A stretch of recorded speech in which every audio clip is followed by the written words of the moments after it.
सुबह नहार मुँह ये एक सूरत पढ़ लिया करो, जिस्म में क़यामत तक कोई बीमारी नहीं आएगी। जिस्म में मौजूद छोटी-मोटी, बड़ी से बड़ी और लादवा बीमारियां भी दूर हो जाएंगी। बड़े-बड़े डॉक्टर कुरानी सूरत के इस इलाज से हैरान और परेशान हैं। कुरान पाक की पाक सूरत का इलाज है और सूरत ये है, बिस्मिल्लाहिर्रहमानिर्रहीम।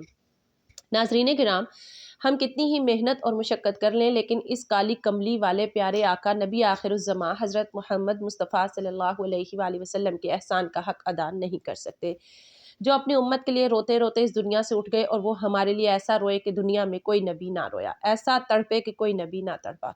अल्लाह सुब्हानहू व तआला को हज़ारों बार तसल्लियाँ देने के लिए अपने मुकर्रर फरिश्ते जिब्राईल को भेजना पड़ा, कुरान भेजना पड़ा कि आप इतना गम क्यों करते हैं, आप इतना क्यों रोते हैं। कुरान पाक ऐसी आयात से भरा पड़ा है जिनमें अल्लाह पाक ने अपने हबीब सल्लल्लाहु अलैहि वसल्लम को तसल्ली दी है, और जान लीजिए कि वो इतनी ज़्यादा है कि उनकी तादाद 100 से भी ज़्यादा है, जिनमें अल्लाह ताला तसल्ली दे रहा है इस किस्म की आयात कि जिनमें अल्लाह फरमा रहा है, ऐ मेरे हबीब इतना गम ना कर, इतना गम ना कर। लेकिन आप अपनी उम्मत के लिए इस कदर गमगीन थे कि अल्लाह रब्बुल इज़्ज़त ने खुद आपको तसल्लियाँ दी। लेकिन इसके बावजूद उम्मत में ऐसे नाफरमान और खबीस लोग भी गुजरे जो कबीरा गुनाह करते करते और अल्लाह की नाफरमानियां करते करते मर गए। ऐसे लोग जो बददियानतियों में, शराब के नशे में, नमाज के छोड़ने में और दूसरे गुनाहों में उलझे हुए मर गए। तो यही अल्लाह का रसूल जो हमारे लिए रोया भी, तो वो रसूल जब क़यामत के दिन हमारी नाफरमानियां देखेगा तो कहेगा, ऐ मेरे रब, यही है मेरी वो उम्मत के जिसने कुरान को छोड़ दिया। मेरे कुरान ने पुकारा कि मस्जिद में आओ, लेकिन उन्होंने मस्जिदों की राहें छोड़ दी। जुमा की नमाज में महल्ले की मस्जिदें लोगों के मजमे से भरी पड़ी होती हैं, लेकिन बताओ कि बाकी की नमाजों में ये लोग कहाँ चले जाते हैं। क्या ये लोग सिर्फ जुमा के दिन ही अल्लाह का रिज्क खाते हैं, या फिर हफ्ते के तमाम दिनों में अल्लाह का रिज्क खाते हैं? क्या ये तमाम दिनों में अल्लाह का दिया हुआ पानी पीते हैं, या सिर्फ 8वें दिन अल्लाह का दिया पानी पीते हैं? ये कहाँ चले जाते हैं? क्या ये अल्लाह की धरती पर 8 दिन नहीं रहते? क्या ये सिर्फ 8वें दिन अल्लाह का रिज़्क़ खाते हैं? क्या ये सिर्फ 8वें दिन अल्लाह की हवा को अपने फेफड़ों में ले जाते हैं? क्या ये सिर्फ 8वें दिन अल्लाह के दिए हुए नूर से देखते हैं? क्या ये सिर्फ 8वें दिन अपने कानों से सुनते हैं? क्या ये सिर्फ 8वें दिन अपने जिस्म की नेमतों से फ़ायदा हासिल करते हैं? क्या ये सिर्फ 8वें दिन सूरज की रोशनी से नफ़ा उठाते हैं? क्या ये सिर्फ 8वें दिन सितारों की झिलमिलाहट से नफ़ा हासिल करते हैं? क्या ये सिर्फ 8वें दिन अपने बीवी बच्चों के पास बैठते हैं? इस पत्थर दिल को क्या हुआ? क्यों नहीं इसके दरवाजे पर दस्तक पहुंचती? क्या ये वीरान हो गए? ऐसे तो पत्थर भी सख्त नहीं। अताउल्ला शाह बुखारी रहमतुल्लाह अलैह कहा करते थे, ए हिंदुस्तान वालों, तुम्हें इतना कुरान सुनाया कि मैं सर सर को सुनाता तो सबा बन जाती, मैं पत्थरों को सुनाता तो मोम बन जाते, मैं दरियाओं को सुनाता तो तूफान थम जाते, और मैं मौजों को सुनाता तो उनकी तुग़यानी रुक जाती। पता नहीं कि तुम लोग किस चीज़ से बने हो, किस खमीर से बने हो। तुम्हारे सीनों में दिल नहीं है, बल्कि पत्थर रखे हुए हैं। और अगर पत्थर से भी ज़्यादा कोई चीज़ सख्त है तो वो तुम्हारे सीनों में रखी हुई है, क्योंकि पत्थर भी अल्लाह रब्बुल इज़्ज़त की हैबत से लरज़ता है और कांपता है। लेकिन तुम कौन हो? तुम कौन से इंसान हो, और अपने सीनों में कैसे दिल लिए फिरते हो कि हर रोज़ 5 दफ़ा इतना बड़ा बादशाह तुम्हें पुकारता है कि आ जाओ कामयाबी की तरफ और आ जाओ फलाह की तरफ। अगर एक थानेदार तुम्हें पुकारे कि तुम्हारा समन है, आ जाओ, तो तुम सर पर पाँव रख कर उसकी तरफ भागोगे। डीसी पुकारे तो काम छोड़कर भागोगे, लेकिन जब तुम्हारा ज़मीन और आसमान का बादशाह दिन में 5 बार तुम्हें पुकारता है, लेकिन तुम्हारे कानों पर जूं तक नहीं रेंगती, और 8वें दिन मस्जिद चले आते हो, क्या यही वफ़ाओं का सिला है? क्या यही बंदगी है उस खुदा की? क्या ऐसी ही वफ़ा अपने आप से करते हो, अपनी दुकानों से करते हो, अपने मिल्क और माल से करते हो, अपनी औलाद से करते हो? बताओ तो सही कि ये बेवफ़ाई अल्लाह रब्बुल इज़्ज़त से क्यों की हुई है? अगर ज़मीन पर सजदा अदा ना हो तो बताओ इससे बड़ा भी कोई जुर्म है? ज़ना करने को गुनाह समझते हैं, लेकिन याद रखो कि एक नमाज का छोड़ देना ज़ना से बड़ा जुर्म है। रिश्वत खाने को गुनाह समझते हो, लेकिन एक नमाज का छोड़ देना रिश्वत खाने से बड़ा जुर्म है। कत्ल करने को बड़ा गुनाह समझते हैं, लेकिन एक नमाज को छोड़ देना कत्ल से बड़ा जुर्म है। शैतान ने सजदे का ही तो इनकार किया था।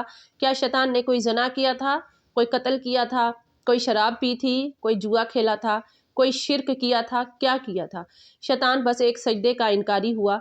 एक सजदे का इनकार करके वो हमेशा के लिए मरदूद हो गया।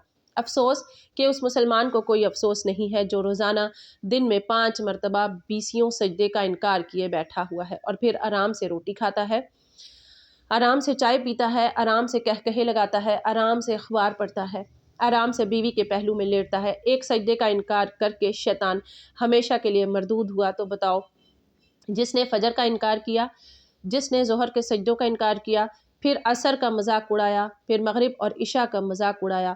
گھروں میں نماز پڑھنا بھی چلو نہ پڑھنے سے تو بہتر ہے، لیکن یہ بھی نماز کا مذاق ہی تو ہے۔ لیکن پھر 8ویں دن سر پر ٹوپی رکھ کر مسجد میں آ گیا، تو بتاؤ 8 دن جس نے اتنے سجدوں کا انکار کیا، تو کیا وہ اس بات سے نہیں ڈرتا کہ کہیں اللہ اسے مردود نہ کر دے؟ تو کیا ہوگا اس دن جن بچوں کی خاطر یا جس نفس کی خاطر اللہ رب العزت سے بغاوت کی کہ اٹھا نہیں جاتا، آیا نہیں جاتا، گرمی بڑی ہے، سردی بڑی ہے، اندھیرا بہت ہے، تو کیا اسے قبر کے اندھیرے یاد نہیں ہیں؟ کیا اسے قبر کی گرمی یاد نہیں ہے؟ کیا جہنم کی آگ بھول گئے؟ کیا جہنم کے عذاب بھول گئے؟ کیا جنت کی نعمتیں بھول گئے؟ وہ اللہ کا کلام بھول گئے؟ وہ اللہ کا دیدار بھول گئے؟ وہ اللہ رب العزت سے ملاقات بھول گئے؟ وہ محبوب خدا صلی اللہ علیہ وآلہ وسلم کی محفل بھول گئے؟ یہ کیسا اسلام ہے اور یہ کیسے پتھر دل ہیں جو کمانے میں تو ایسے مست ہوئے کہ ہوش ہی نہیں، لیکن جب اللہ رب العزت بلائے تو ایسے بے ہوش ہو جائیں کہ کان پر جوں تک نہ رینگے۔ نہ کسی بوڑھے اور نہ کسی جوان کو ہوش آئے، نہ کسی عورت کو اور نہ ہی کسی مرد کو ہوش آئے، اور نہ ہی کوئی بازار بند ہو۔ ارے لوگو، جب اللہ رب العزت چاہتا ہے تو کرونا جیسی وبا بھیج کر مہینوں دکانیں اور بازار بند کروا دیتا ہے، لیکن اگر اللہ کے بلاوے پر لوگوں نے اپنی دکانیں بند کی ہوتی تو اللہ رب العزت آج آپ کو ہر طرح کی ناگہانی آفات سے محفوظ فرما دیتا۔ تو کوئی ظالم آج نہ تو آپ کے مال پر ہاتھ ڈالتا اور نہ ہی آپ کی عزت آبرو پر ہاتھ ڈالتا۔ آج دن دہاڑے ڈاکے پڑ رہے ہیں اور وجہ یہی ہے کہ ہم اللہ رب العزت کے نظام سے باغی ہو چکے ہیں، ہم نے اللہ رب العزت سے بغاوت کر رکھی ہے۔ ذرا بتاؤ کیا جمعے کے دن ہی اللہ بلاتا ہے؟ یہ جمعے میں اتنے افراد کیوں آتے ہیں اور باقی دنوں میں کیوں نہیں آتے؟ اور یہ کیسی وفا ہے؟ لیکن قربان جائیے کہ اللہ رب العزت کیسی وفائیں نبھاتا ہے کہ زمین بولتی ہے کہ اللہ اجازت دے میں اس بے نمازیوں کے پورے علاقے کو نگل جاؤں، سمندر بولے کہ اللہ اجازت دے کہ ہم بپھر جائیں، فرشتے بولے اے اللہ اجازت دے ہمیں کہ ہم ہلاک کر دیں۔ لیکن اللہ کی عظمتوں پر قربان جائیے کہ جس کے سجدوں کا انکار ہوا پڑا ہے اور جس کی غیرت بار بار جوش میں آ رہی ہے کہ یہ میرے پیدا کیے ہوئے ہیں ایک گندے نطفے سے بنے ہوئے انسان، میرا رزق کھا کر، میرا دیا پانی پی کر، میری ہواؤں میں سانس لے کر زندہ رہنے والے اور میرے ہی دیے ہوئے نظام سے زندہ یہ لوگ میرے ہی منکر بن چکے ہیں۔ 3000 تنخواہ پر رکھا ہوا ملازم اگر آپ کو چائے کی پیالی اٹھا کر نہ دے تو آپ کہتے ہیں کہ چل چھٹی کر، ہم کوئی اور ملازم رکھ لیں گے۔ لیکن جس نے اتنا بڑا وجود بخشا، آنکھوں میں چراغ جلائے، کانوں میں فون لگائے، دماغ میں برقی رود دوڑائی، دل کو دھڑکنیں عطا فرمائی اور سارے بدن کے نظام کو بہترین طریقے سے چلایا، پھیپھڑوں کی فیکٹریاں چلائیں، رگوں میں خون دوڑایا، ہڈیوں کو غذا پہنچائی اور آنکھوں کو غذا پہنچائی، زبان کو بولنے کی قوت عطا فرمائی، دانتوں کو کاٹنے کی طاقت دی، جس نے لقمے کو پھیپھڑوں تک جانے کا نظام بنایا۔ یہ دونوں نالیاں بالکل ساتھ ساتھ جڑی ہوئی ہیں، لیکن وہ اللہ رب العزت ہی ہے جو معدے کا منہ کھولے تو سانس کی نالی بند کرے اور سانس کی نالی کھولے تو معدے کا منہ بند کرے۔ الغرض وہ خدا ہی ہے جو آپ کے جسم میں موجود لاکھوں قسم کی فیکٹریوں کو چلانے پر قادر ہے اور جو ہر ایک نظام کو بالکل ٹھیک ٹھیک انداز سے چلا رہا ہے۔ ہم تو ایک ناخن کا شکر ہی ادا نہیں کر سکتے۔ تو میرے بہن بھائیوں، محترم ناظرین، جو اللہ رب العزت ہمارے لیے یہ سب کچھ کر رہا ہے اور پھر بھی ہم اللہ رب العزت سے باغی ہو جائیں تو قربان جائیے کہ وہ پھر بھی ہمیں فوری طور پر عبرت کا نشان نہیں بناتا بلکہ ہمیں مہلت دیتا ہی چلا جاتا ہے۔ ذرا سوچو کہ جس آدمی کو آپ نے 3000 تنخواہ دی اور اس نے آپ کو چائے کی پیالی نہ دی تو آپ نے اسے نکال باہر کیا، تو یہ پورا وجود جس کے حکم سے چل رہا ہے، جس نے ہمارے لیے زمین کو بچھونا اور آسمان کو چھت بنایا ہے، جس نے ہمارے لیے زمین کو بچھونا بنایا اور آسمان کو چھت بنایا ہے، جس نے ہمارے لیے طرح طرح کے رنگ برنگے اور خوش ذائقہ پھل بنائے ہیں، جس نے ہمارے لیے غلہ پیدا فرمایا اور بھوسا بھی بنایا، تو تم اس کی کون کون سی نعمتوں کو جھٹلاؤ گے اور کیوں اس کے باغی بنتے ہو؟ کس کا انکار کرتے ہو؟ دیکھتے نہیں ہو کہ وہی رب المشرقین والمغربین ہے، یعنی وہ ہمارے مشرق کا بھی رب ہے اور مغرب کا بھی رب ہے، شمال اور جنوب کا بھی رب ہے، اور تم اس کی کون کون سی نعمتوں کو جھٹلاؤ گے؟ उसने हमें मिट्टी से बनाया, जिन्नों को आग से बनाया, तो फिर तुम क्यों उसके बागी बने जा रहे हो और क्यों उसकी नेमतों का इनकार करते हो? तुम्हें मालूम नहीं कि उसने दो पानी चलाए, एक कड़वा और एक मीठा, और उनमें पर्दा लगा दिया ताकि कड़वा पानी मीठे में शामिल ना हो जाए। अगर वो पर्दा हटा दे तो कड़वा मीठे में शामिल हो जाएगा, और फिर किसी इंसान को ना आसमानों का पानी मीठा लगेगा और ना ही ज़मीन का पानी मीठा लगेगा, और तुम उसकी कौन कौन सी नेमतों को झुटलाओगे? क्या तुम देखते नहीं हो कि तुम्हारी कश्तियाँ बड़े बड़े समंदरों में तैरती फिरती हैं, और वो रब ही है जो तूफानों को रोकता है और मौजों को लगाम डाले हुए है, पानी को थाम कर रखे हुए है, ताकि तुम्हारे तिनकों जैसे कमज़ोर जहाज़ अल्लाह के बड़े बड़े आलीशान समंदरों में एक किनारे से चलकर दूसरे किनारे तक पहुंच जाए। और तुम उसकी कौन कौन सी नेमतों को झुटलाओगे? क्या तुम्हें पता नहीं कि तुम सब मर जाओगे, लेकिन तुम्हारा रब हमेशा बाकी रहेगा? क्या तुम्हें पता नहीं कि हर रोज़ उसकी शान जुदा है? क्या तुम नहीं सुनते हो? सुन लो कि वो रब करीब हमारे लिए हिसाब व किताब का निज़ाम चलाने वाला है, और वो अनकरीब हमारे लिए फ़ारिग होने वाला है। और तुम उसकी कौन कौन सी नेमतों को झुटलाओगे? ए इंसानों और जिन्नों के गिरोहों, होश में आ जाओ। क्या तुम्हें अपने रब के निज़ाम का पता नहीं है? क्या उसने जहन्नम को बनाया हुआ है? और वो दिन तुम्हें याद नहीं है कि उस दिन तुम्हें पानियों, आग और जहन्नम की मार से कोई बचा सकता है? और क्या तुम्हें पता नहीं है कि उस दिन मुजरिमीन पहचाने जाएंगे, उनके चेहरे काले होंगे, आंखें गहरी होंगी, हाथ बंधे हुए होंगे, पाँव जकड़े हुए होंगे, उनकी गर्दन में तौक होंगे, और तुम अल्लाह की कौन कौन सी नेमतों को झुटलाओगे? क्या तुम्हें मालूम नहीं कि अल्लाह रब्बुल इज़्ज़त की दोज़ख भर रही है और लपक रही है और झपट रही है और पुकार रही है कि ए अल्लाह और ले आ, ए अल्लाह और ले आ। तुम्हें क्या हो गया है कि तुम अल्लाह रब्बुल इज़्ज़त के बागी हो गए? तुम क्यों झुटलाते हो? और ये भी सुन लो कि अगर तुम अल्लाह से डर गए तो तुम्हारे लिए बड़ी आलीशान जन्नतें हैं। किस रब से तुम बगावत कर रहे हो, जिसने तुम्हारे लिए ऐसा गुलिस्तान तैयार किया है कि उसमें ना कोई खाक और ना कोई गर्मी होगी, ना कोई धुआं होगा और ना कोई सोग होगा। इसमें साए लंबे, पानी बहते हुए, साए फैले हुए, दरख्त फैले हुए, फल भरे हुए, खोशे झुके हुए, फल पके हुए और लटके हुए, परिंदे उड़ते हुए, पानी उठता हुआ और पानी बहता हुआ, राहें सजी हुई। तुम्हारा रब तुम्हारी खिदमत के लिए और तुम्हारे खिलाने के लिए अपने दरवाजे खोले हुए, दरबार लगाए हुए नबियों का साथ होगा, और फरिश्तों का सलाम होगा, गुलामों का सलाम होगा, और फर्श बिछे हुए होंगे, कालीन लगे हुए होंगे, गाँव तकिए लगे हुए, जवानी हमेशा की, जिंदगी हमेशा की।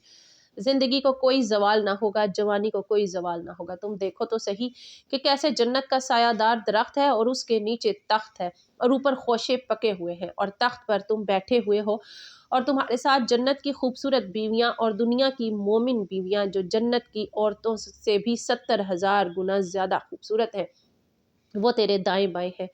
तुम नीचे देखते हो तो जन्नत की नहरें चलती हैं, ऊपर देखते हो तो बाग के फल झुके हुए हैं। तो तुम अपने परवरदिगार की कौन कौन सी नेमतों को झुटलाओगे? मोहतरम नाजरीन, अल्लाह को राज़ी कर ले। जिन दुनियावी कामों में नमाज छूट गई वो कुछ काम आने वाले नहीं। आए अहद कर ले कि आज से ही नमाज़ पंचगाना अदा करेंगे और अल्लाह रब्बुल इज़्ज़त की हम्दो सना बयान करेंगे। तो नाजरीन मोहतरम, जो शख्स अल्लाह रब्बुल इज़्ज़त के रास्ते पर चलता है तो अल्लाह रब्बुल इज़्ज़त भी उसके लिए तमाम रास्ते आसान कर देता है। कैसी ही मुश्किलात हो, कैसी ही तंगी हो, कैसी ही बीमारी हो, बस अल्लाह को याद करो, अल्लाह तुम्हारी हर तंगी, हर बीमारी, हर परेशानी दूर कर देगा।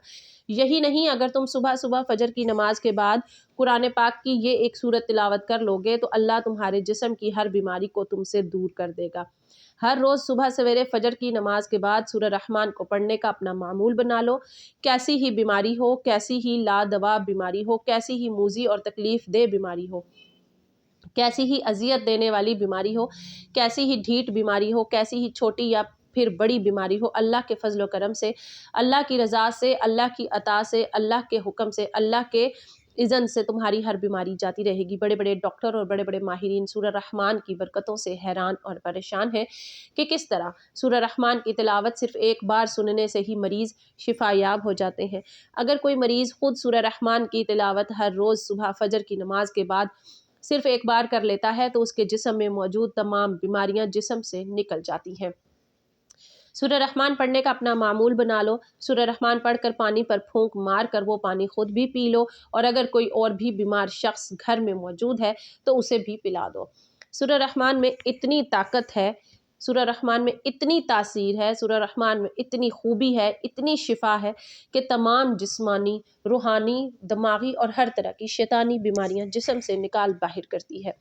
اللہ رب العزت کے پاک کلام میں بڑی طاقت ہے، اتنی طاقت ہے کہ اگر یہ کلام پہاڑوں پر نازل ہوتا تو وہ بھی ریزہ ریزہ ہو جاتے۔